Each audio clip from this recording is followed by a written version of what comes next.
It's been amazing. I will say Japan is one of my favorite countries. I've only ever been here for 30 hours before, so I'm thrilled to spend a bit more time. But I've really loved getting to spend time with this wonderful cast of people, and to explore a country altogether feels pretty once in a lifetime. I think the highlight for me so far has been the din din. That we had a beautiful dinner. It looked like a 100-year-old restaurant in Kyoto, which is Miyamoto-san's home like town. I don't know if he grew up there, but that's where Nintendo is. yeah, Nintendo headquarters, and I think that's where it all began with Mario. But he took us out to dinner. I got the feeling it was like one of his favorite restaurants. And we got to sit there with the whole cast and Miyamoto-san and our families. And my boys were in heaven because they know everything about Miyamoto and about Nintendo. And they got to ask him questions through a translator. And I just love to see my boys smiling so big, and delicious food. Yeah, divine.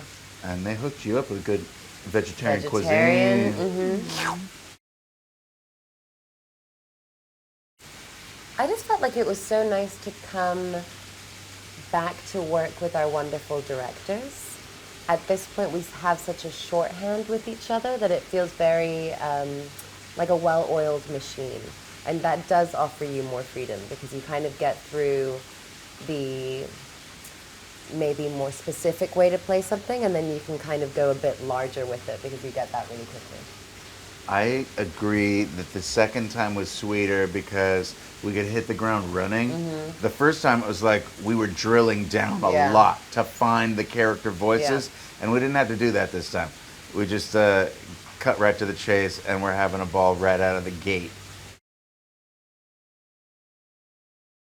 I love that Peach is both a combination of extreme compassion and empathy, whilst also she gets the job done. Any problem, it's right, okay, I hear all of the information, I'm going to apply it now, and I will fix this for you. Do not worry about it. And that kind of capability makes me really happy to portray on screen. Bowser's a blast, and this time around, he was really trying to come out of his shell, so to speak. And he became a little more interested in his artistic side and his softer, gentler side, and he wanted to earn the trust of Mario and Luigi. I think our directors do a really good job of being able to, if you're somebody that doesn't understand any of the Mario lore, you'll have a great time, you'll enjoy the movie, but if you are somebody that's very deep into the lore, there are many things to tickle your fancy. Totally. It's a mind blower for the kids that are well versed in the Nintendo universe. There's tons of Easter eggs and cool characters that will be revealed. I think what's really wonderful about doing animation jobs is you go into the booth, you do your part, but you're obviously not a part of the animation studio. You're not a part of Jack's session or Chris's session, sorry. So when you go and sit down and see the film, you get to watch it as an audience member. You get to just enjoy the feast that is sort of laid out before you. And I'm always so impressed at the amount of imagination on display. It's just so creative and, as you said, beautiful. And I think it's wonderful to be a part of something that sparks delight. Yeah. I can't wait to see it with a Japanese audience. Because it too. really is a love letter to Nintendo and the Mario universe. 1,000%. And what better place to unveil it than the birthplace of Nintendo?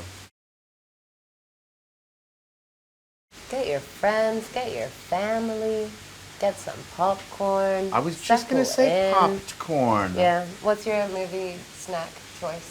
Look, this is controversial. Okay. I like to get a big old popcorn, not buttered, because I don't like Butterfingers. Wait, question. Is the butter the thing, like the additional butter? Yeah. Yeah, I don't like that either. I didn't grow up with that, and it kind of, it blows my mind a little bit, and not in a positive way. Butterfingers. Big popcorn. But here's the real controversial part. I also like to get, oh, I know you don't like these. We talked about this. Raisinets. I like. Okay, so forget about Raisinets. But do you Oh. understand the allure of sweet and salty Yes. combo? Okay, so maybe like some M&Ms or I something. get it. I get it.